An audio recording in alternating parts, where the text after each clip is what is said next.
අයිබෝන් ඉතාලියේ අම්මගේ ගෙවල් පැත්තේ ආවා කුකුල් මස්සයක් පෝරණු දාන්න. ඒ කියන්නේ මේ අවන් දාන රෙසිපියක් අරගෙන කොහොමද කියලා අපි හරි ගස්සලා බලමු. හරි රහ වෙයි. මොකද මේ ඉඟුරු සුදු ලුණු ඊට පස්සේ රොස්මරීන දාලා ඔක්කොම එනකොට රහ වෙයි කියලා හිතනවා. මොකද පොඩි කට්ටිය කන්න කැමති. ඉතින් මස් පෝරණු දාලා ඒ කියන්නේ අවන් දාලා ඒ නිසා අපි හොඳ රෙසිපියක් අද හරි ගස්සමු පොඩි කට්ටිය කන්න කැමති විදියට. අපි යම් වීඩියෝ එකකට කොහොමද කියලා බලන්න. අපි ප්‍රථමව මස් ටිකක් ඇතුළට 3-5 අල්ලන්න. අපි මෙන්න මේ විදියට කපා ගමු.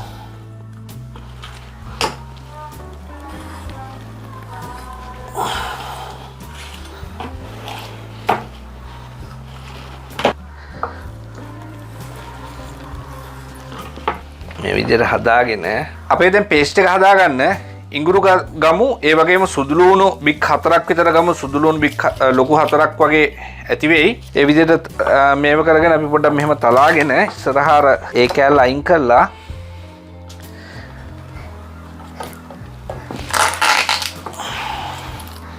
මේක මේ මේ ටික අයින් කරලි වෙලා අපි තලාගමු. ඒක හොඳයි. තලන්න මොන හරි උපකරණ තියෙනවා නම් තලලා ගන්න. අපි පොඩි මංගෙඩිය එකට දාගමු. ඊට පස්සේ අපි ඉඟුරු කෑල්ලකුත් ගමු. ඉඟුරු හොඳට හොදලා තියෙන්නේ. අපි හොඳට තලාගමු. එහෙනම් මේ ඉඟුරුයි සුදු ලුණු එක මෙන්න මේ ගානට අපි මේක ටික චොප් කරගෙන තියෙනවා. එහෙනම් දැන් අපි අපේ පේස්ට් එක හදන භාජනයට දාගමු. අපේ දැන් පේස්ට් එක හදාගන්න ඉඟුරු සුදු ලුණු ටික හරි අපි මෙතනින් ලුණු ටික එක්කව කරගමු. okay ඊට පස්සේ අපි ගම්මිරිස් ටිකත් එකතු කරගමු.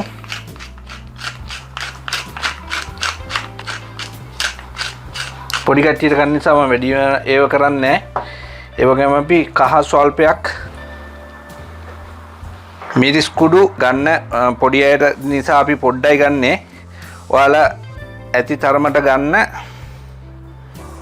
ඔයාලා හැමතිස්සෙම මස් හදනකොට අනිවාර්යයෙන්ම රොස්මරීනෝ ගන්න. රොස්මරීනෝ කියලා කියන්නේ මස් වල තියෙන පිළිකාකාරක ඒ දේවල් නසනවා කියලා කියන රොස්මරීනෝ වලට. ඒ නිසා රොස්මරීනෝ එකතු කරගන්න මස් හදනකොට ඒක ගොඩාරයක් හොඳයි.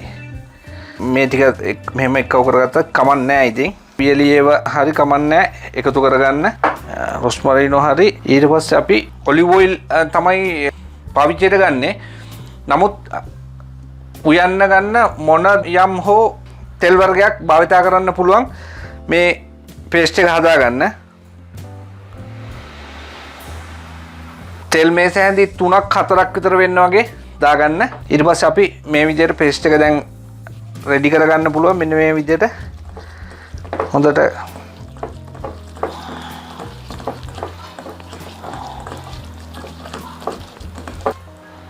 දැක්කනේ ලස්සනයි. හරි සුවඳයි. ඊට පස්සේ අපි මෙන්න මේ විදිහට මේ සීසන් මස් එක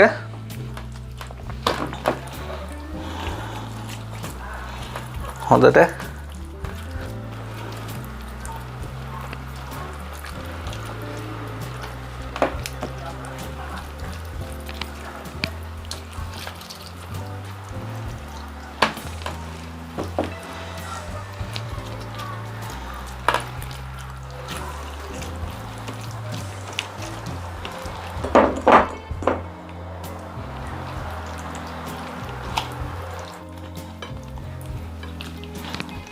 අපේ පේස්ට් එකත් හරි ඒ වගේම මස් ටිකත් හොඳට සීසන් වෙන විදියට මස් වල අතුල්ලා ගත්තා.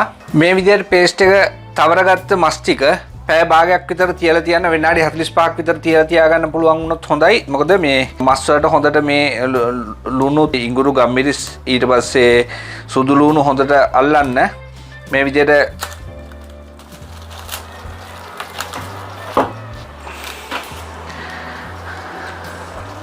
foil එකකින් කවර් කරලා පුළුවන් නම් තියලා තියන්න පැය භාගයක් විනාඩි 45ක් විතර. අපි ෆ්‍රිජ් එකේ තියුවා විනාඩි 45ක් කාලයක්. දැන් අපි මේකේ ෆොයිල් එක අයින් කරලා ඉවරලා.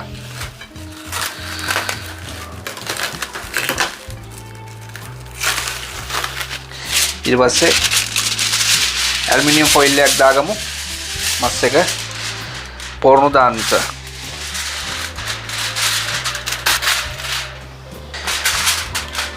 ඒ වගේම තව කාරණයක් කියන්න ඕනේ, මතක් කරන්න ඕනේ. ඔයාලා ෆ්‍රිජ් එකට දානවා මැරිනේට් වෙන්න. එතකොට විනාඩි 45ක් තියෙනවා නම් අනිවාර්යෙන් ගන්න විනාඩි 20කට ඉස්සෙල්ලා පොරණු එක ප්‍රීහීට් දාගන්න. අවන් එකට දාන්න සුදුසු තත්ත්වය දැන් මේ මස් ටික තියෙනවා.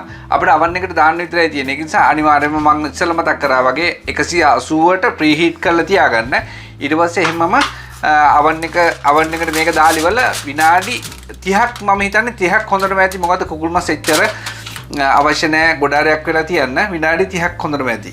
ඒ වගේම අවන් එකෙන් අවන් එකට උෂ්ණත්වය වෙනස් වෙන්න ඉඩ තියෙන එක නිසා අනිවාර්යයෙන්ම ඒ කරුණ ගැන සැලකිලිමත් වෙන්න කට්ටිය.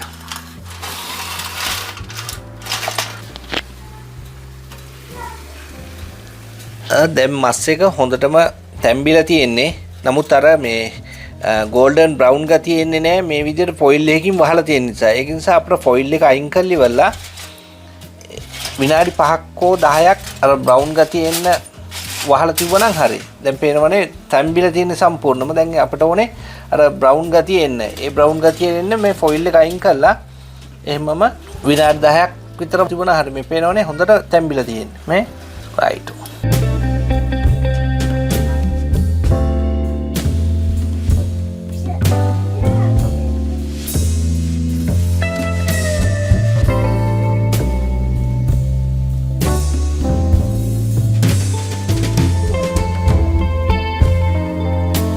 මස් එක හොඳටම තැම්බිලා තියෙන. ඒ වගේම ගෝල්ඩන් බ්‍රවුන් ගතියත් ඇවිල්ලා තියෙනවා. මේ බලන්න දැන්